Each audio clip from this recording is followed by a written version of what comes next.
Selamat pagi semuanya.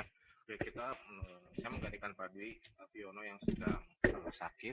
Jadi hari ini saya mengambil judul untuk morning briefing ini adalah Diverging World. Oke, eh, seperti yang kita ketahui bahwa diverging itu ada suatu perbedaan yang sangat signifikan, di mana terjadi di beberapa negara yang memang seharusnya memiliki eh, kesamaan. Oke, sebenarnya lebih ke arah diverging world ini apa yang terjadi di tahun 2015. Seperti yang kita ketahui bahwa untuk tahun 2015 ini Fed berencana untuk menaikkan tingkat suku bunga.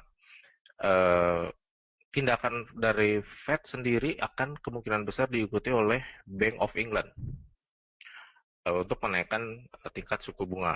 Namun di region yang lain yang bukan termasuk negara emerging tapi termasuk negara maju juga seperti Euro area dan Swiss itu melakukan tindakan sebaliknya. Mereka melakukan suatu tindakan memangkas suku bunga dan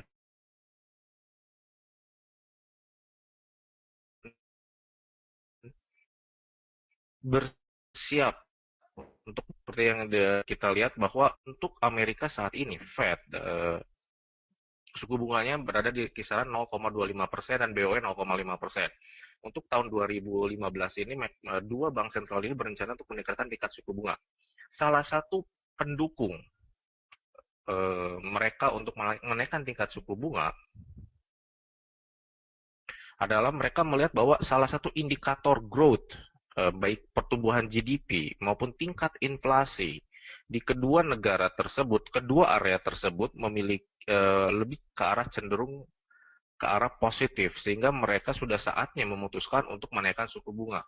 Mereka akan meninggalkan low interest rate policy. Oke, salah satunya adalah dengan mengambil tindakan untuk Fed, terutama dengan mengakhiri yang namanya stimulus atau yang kita kenal bernama quantitative easing. Salah satu syarat untuk melakukan quantitative easing adalah low interest rate.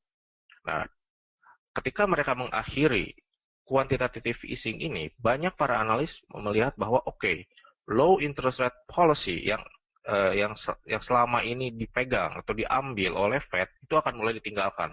Karena ada beberapa indikator yang memang kalau kita melihat dari statement atau pidato dari Janet Yellen, ada improvement di bidang unemployment rate, terus kita bicara growth dari Amerika pun diprediksi akan meningkat, ditargetkan 2015 ini sekitar 2,9% menurut data yang saya ambil dari UBS. Di lain sisi pun Inggris sama. Ketika akhir tahun lalu, Mark Carney selaku gubernur Bank Sentral dari BOE adalah mengatakan bahwa tingkat pertumbuhan di UK, baik Inggris dan negara-negara lainnya yang tergabung dalam United Kingdom memiliki arah positif, sehingga untuk tahun 2015 ini mereka untuk berencana meningkatkan tingkat suku bunga yang sebelumnya 0,5%. Hal berbeda terjadi di euro area atau negara-negara yang menggunakan mata uang euro. Saat ini euro area atau ECB mematok suku bunganya 0,05%. Dari tahun 2014 awal, Gubernur ECB mengatakan bahwa mereka akan bersiap memasuki zona negatif interest rate apabila tingkat inflasi untuk euro area mengalami stagnasi atau bahkan lebih cenderung turun. Memang peran dari euro area ini banyak didominasi oleh Jerman. Apabila melihat dari data Jerman sendiri tidak seburuk data overall apabila digabungkan menjadi euro area. Namun, beberapa krisis yang menghantam anggota-anggota dari euro area turut memberikan kontribusi terhadap lemahnya pertumbuhan ekonomi di euro area. Dan menurut saya untuk tahun 2015 ini, ECB akan melakukan pemotongan suku bunga sehingga euro area memasuki zona negatif interest rate. Karena sebelumnya telah didahului oleh Swiss, di mana Swiss melalui SNB telah melakukan pemotongan suku bunga. Dan saat ini, di mana tingkat suku bunga negara Swiss itu adalah minus 0,75. Oke, Ini ada dua hal yang kita bisa lihat bahwa dari sisi region antara Euro area dan Swiss berada di satu region. Salah satu saya lihat salah satu yang menjadi pemicu bahwa kenapa Swiss melakukan pemotongan suku bunga adalah untuk mendukung namanya growth. Di mana tingkat growth yang berada di negara Swiss maupun di negara-negara Euro area lainnya itu lebih ke arah penurunan. Sehingga dengan dipotongnya suku bunga ini memicu agar perbankan atau agar pelaku-pelaku usaha berani melakukan investasi di kedua negara ini dikarenakan beban, cost atau cost of capital kalau lebih detailnya dari di kedua area ini sangat rendah sehingga bisa lebih kalau kita bicara bisnisnya menghasilkan atau lebih profitable dari sisi industrinya karena cost of capitalnya lebih rendah sekali. Namun di sisi lain kalau kita bicara untuk masalah growth itu ada hubungannya dengan yang namanya consumer spending atau tingkat pembelian atau daya beli. Daya beli di dua negara ini pun menjadi suatu hal yang bukannya mudah untuk diselesaikan karena salah satu 3/4 dari GDP itu dikontribusikan oleh consumer spending. Oleh sebab itu dengan low interest rate agar orang lebih mau memulai suatu bisnis, investasi suatu bisnis sehingga pada akhirnya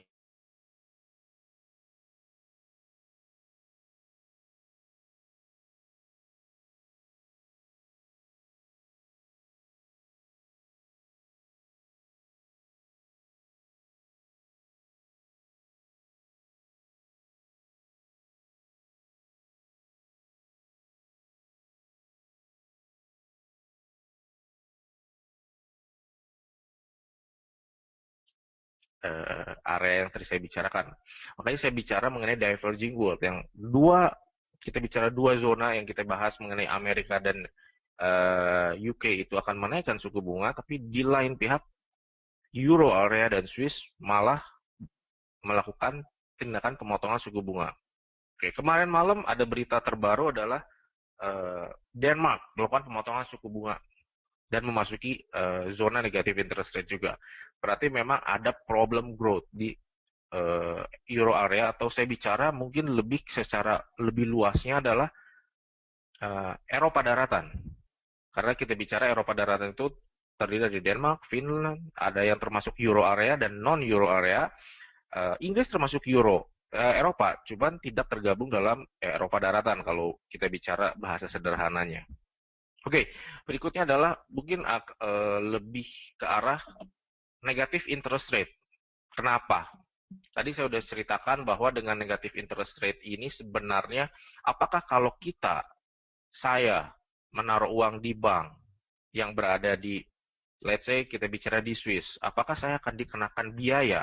Nah, itu banyak menjadi pertanyaan. Oke, sebenarnya apa ya itu negatif interest rate? Sebenarnya negatif interest rate itu hanya diaplikasikan oleh bank sentral kepada pelaku perbankan atau kepada para bank-bank yang menyimpan atau yang memarkirkan dananya di bank sentral.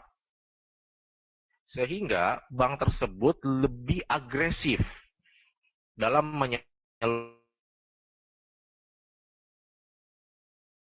kredit namun atau menyimpan uang di bank yang negaranya menerapkan negatif interest rate, konsumen tidak dikenakan biaya. Namun tetap mendapatkan bunga dengan sangat kecil, bisa mencapai 0,05% sampai 0,1% untuk di negara. Kita bicara tadi consumer spending, kita bicara cost of capital, itulah yang ada hubungannya dengan negative interest rate. Tujuannya adalah cost of capitalnya rendah, memicu para pelaku usaha untuk membuat bisnis baru sehingga meningkatkan consumer spending yang pada akhirnya akan meningkatkan GDP. Dan negara-negara yang mengalami negative interest rate ini pada akhirnya akan ketika kondisi semakin baik dia akan mulai menaikkan tingkat suku bunga.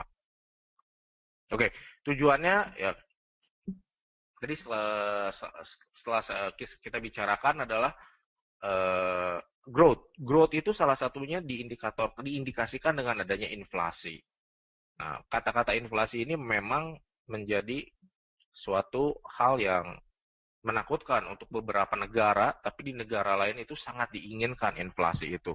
Kita bicara Indonesia ketika pemerintahan baru Jokowi menaikkan bahan bakar minyak sebesar Rp2.000, orang akan bicara mengenai inflasi dan Indonesia bisa rawan inflasi hyperinflation, bahkan ada yang lebih hiperbola dari itu. Inflasi salah satu indikator adanya pertumbuhan. Namun di sisi lain, di beberapa negara, kita bisa bicara negara-negara Afrika, inflasi mereka itu bukan suatu hal indikator yang baik, tapi inflasi di mereka itu lebih ke arah tidak memiliki daya saing, sehingga tingkat inflasi di negaranya mereka itu sangat tinggi. Oke, saya akan bahas ke negara-negara yang mengalami low inflation growth dan mild inflation growth. Oke, sekarang apakah inflasi itu sangat ditakutkan atau dihindarkan? Untuk euro area, justru mereka mengalami kendala, mereka memiliki tingkat inflasi yang sangat rendah. Oleh sebab itu, dengan kebijakan negative interest rate, tujuannya adalah agar tingkat inflasi yang ada di euro area maupun Swiss kita bicara dan Denmark yang baru kemarin melakukan pemotongan suku bunga itu mengalami peningkatan. Lalu biasanya inflasi itu diasosiasikan dengan penurunan nilai aset.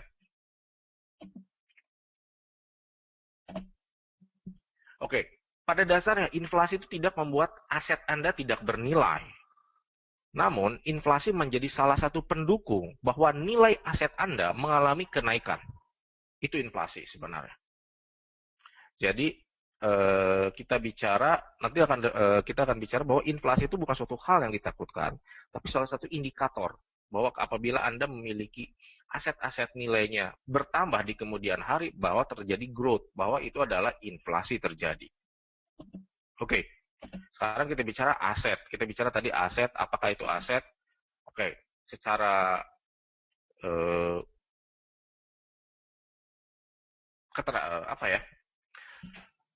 kalau saya bicara aset itu secara sederhana digambarkannya adalah aset merupakan sesuatu yang bernilai ekonomis yang dapat dimiliki oleh seseorang, bisa individu, corporate, institusi atau apapun yang memiliki nilai lebih sehingga dapat menghasilkan income di kemudian hari. Itu aset. Kalau saya bicara apa itu aset dengan menjelaskan secara lebih sederhana.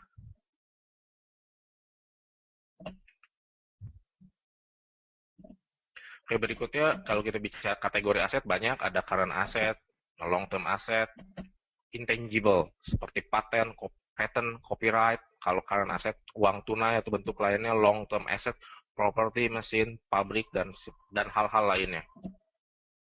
Oke. Tadi saya bicara bahwa uang tunai di slide sebelumnya itu merupakan aset. Kita bicara banyak yang memang menilai bahwa uang tunai itu bukan merupakan aset, tapi merupakan suatu alat tukar. Dan saya setuju dengan itu bahwa memang uang tunai itu merupakan alat tukar yang sah, baik di negara manapun, karena kita sekarang telah meninggalkan sistem yang namanya barter atau sistem mata uang kita telah jauh meninggalkan sistem emas atau yang dikenal dengan Bretton Woods. Oke. Tapi kita bicara uang tunai. Uang tunai merupakan salah satu aset yang paling liquid. Dan perlu diketahui bahwa dari periode ke periode, uang tunai tidak akan berubah nominalnya. 100 US dollar akan tetap 100 US dollar. 10.000 rupiah akan tetap 10.000 rupiah. Namun, yang berubah adalah daya belinya yang berubah dari satu periode ke periode lainnya. Jadi kalau kita bicara mengenai uang tunai, nominalnya tetap, tapi daya belinya yang berubah. Dan hal itu diterangkan oleh purchasing power parity.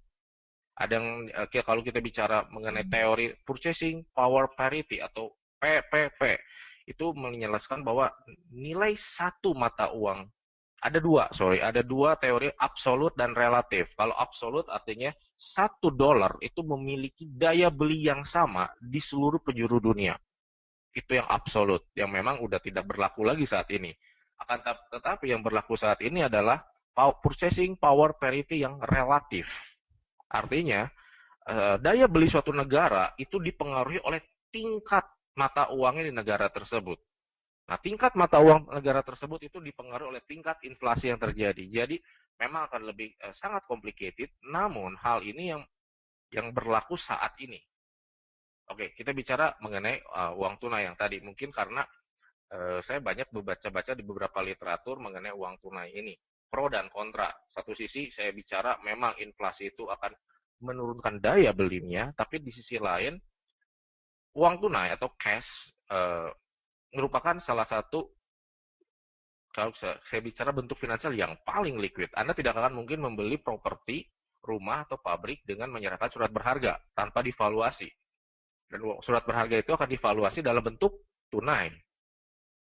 Sama halnya kita bicara emas. Anda punya cadangan emas, ketika Anda ingin membeli suatu proyek, Anda akan divaluasi lagi dengan perbandingan harga yang ada, dengan uang tunai perbandingannya.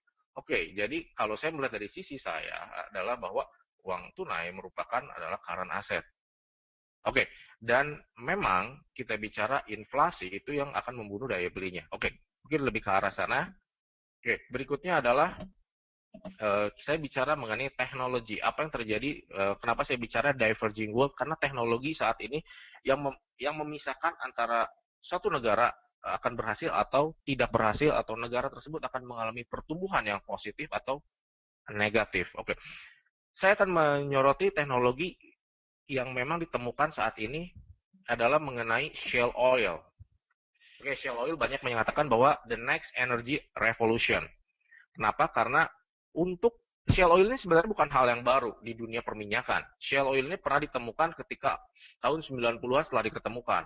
Namun, untuk biaya mengolah shale oil ini sangat tinggi. Sehingga orang akan berlari kepada yang lebih konvensional, atau kita bicara pengeboran minyak, lepas pantai, dan hal-hal lainnya.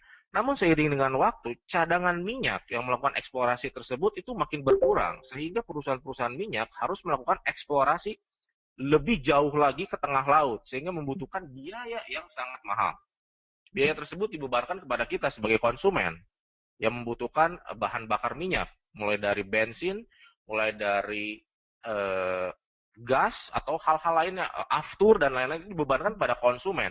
Dan saya menilai bahwa hal itu bagi saya itu tidak fair, karena memang kita bergantung pada sesuatu hal yang makin lama jumlahnya makin terbatas. Nah, saat ini ditemukan teknologi baru, cara mengekstrasi shale oil lebih efektif dan lebih efisien. Oke, sekarang pertama kali dibumingkan di Colorado, negara bagian di Amerika Serikat, di mana estimasinya untuk cadangan shale oil di Amerika Serikat sendiri adalah berkisar 2 sampai 3 triliun barrel cadangannya. Oke. Sebagai patokan, 1 triliun barrel itu sama dengan 4 kali cadangan minyak yang berada di Arab Saudi. Itu artinya akan terjadi suatu pergeseran. Artinya yang tadinya negara Amerika itu menjadi pengimpor minyak, di kemudian hari mereka bisa menjadi negara penghasil minyak. Oke, seperti yang ada di layar bahwa beberapa negara itu memiliki cadangan shale oil, dan di antara 10 negara yang saya tampilkan di layar, tidak ada negara-negara yang berada di Timur Tengah. Oke, di sebelah kanannya bisa Anda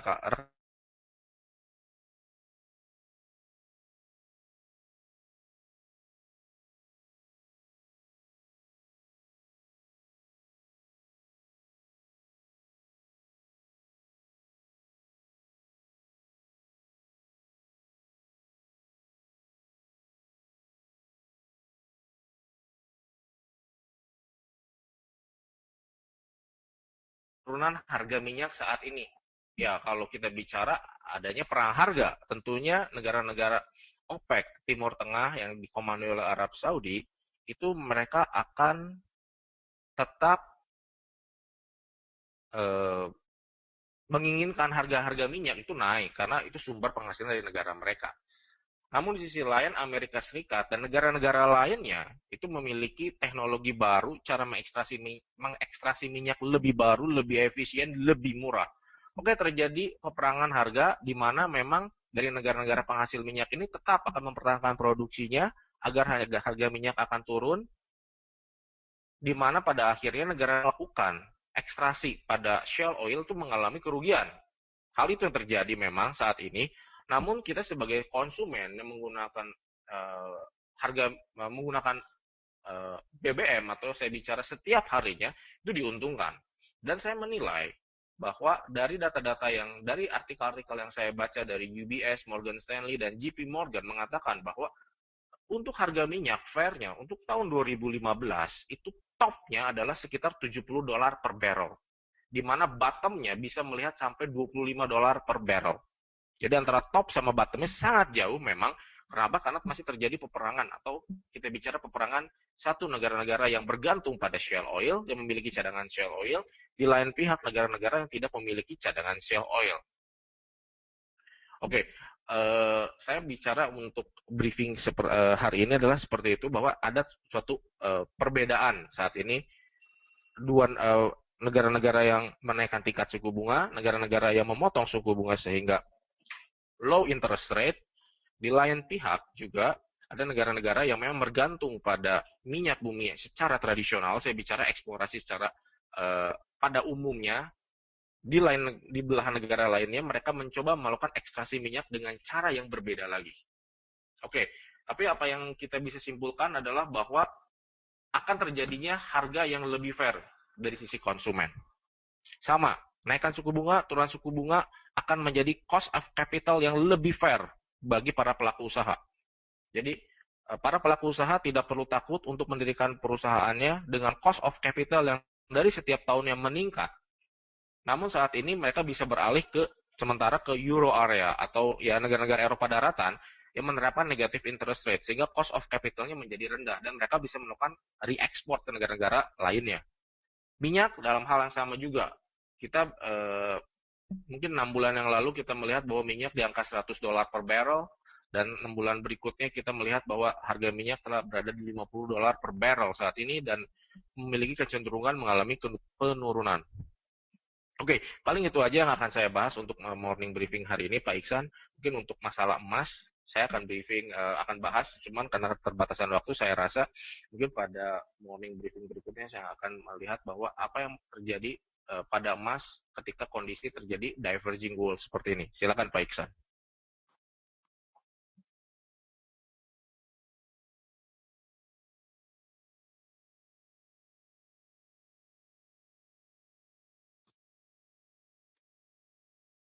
Ya, baik. Terima kasih Pak Rudi atas ulasannya. Mungkin bagi rekan-rekan yang belum paham kemarin mengenai kenapa Swiss franc menurunkan tingkat suku bunga, terus kemudian dari euro juga kemarin low interest rate dan akan dibantu juga dengan data nanti mengenai adanya pembelian obligasi, di mana ya salah satu faktornya adalah untuk mendongkrak dari euro, di mana mendekati area untuk negatif untuk inflasinya. Oke, terus kemudian dari perbedaan mengenai dari oil juga di situ sangat membantu sekali, di mana ada perbandingan antara area untuk Eropa dan Amerika, di mana lebih tergantung pada shale oil dan ditemukannya ada teknologi terbaru untuk memproduksi dengan harga lebih terjangkau lagi, dan di lain pihak yaitu di mana ada area Arab untuk masih memproduksi dengan sistem konvensional karena sama sekali tidak dari datanya sendiri tidak memiliki untuk ketersediaan dari shale oil. Oke, mungkin dari ulasan tersebut kita lihat bahwa memang dari market sendiri lebih banyak terfokus pada apa yang akan terjadi nanti hari Kamis juga dan kebijakan apa yang akan diambil. Baik, ini sedikit mungkin akan ada penjelasan juga dari Pak Rudi mengenai data mengenai auto chart. Silakan Pak Rudi.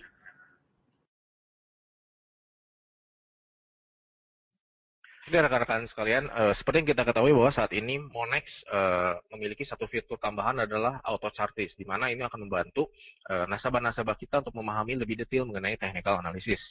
Oke, saya yakin di masing-masing cabang juga udah ada ahlinya mengenai auto chartis ini, dan saya menilai bahwa untuk technical saat ini saya ingin mencoba bahwa kita tanda kutip kita serahkan pada auto chartis untuk melakukan reviewnya mengenai apa yang akan terjadi pada market. Oke, memang hal yang baru, banyak kendala pasti yang terjadi pada dalam pengaplikasiannya. Namun seiring dengan waktu ada yang namanya learning curve, di mana kita akan makin ahli ketika kita makin sering menggunakan dari auto chartis itu. Makanya untuk briefing hari ini saya tidak membahas mengenai technical analysis. Saya akan serahkan semuanya kepada auto chartis untuk melakukan reviewnya. Oke, paling itu aja sih Pak Iksan. Terima kasih banyak Pak Rudy atas semua baik ulasan dari mengenai data kemarin, mulai dari diverging gold, terus kemudian penjelasan juga mengenai auto chartis. Ya, bagi rekan-rekan yang ingin lebih lanjut mengenal lebih lanjut auto chartis, analisa market terkini, bisa langsung menghubungi tim riset masing-masing cabang. Oke, saya akhiri untuk morning briefing pagi ini. Terima kasih untuk rekan-rekan sekalian yang telah bergabung di morning briefing pagi ini 20 Januari 2015. Semua materi morning briefing kali ini hanya bersifat informasi saja dan tidak ditujukan sebagai sarana untuk membuat keputusan dalam bertransaksi. Kami berusaha menyajikan informasi yang terbaik, dan sekian morning briefing pagi ini. Selamat pagi dan selamat beraktivitas.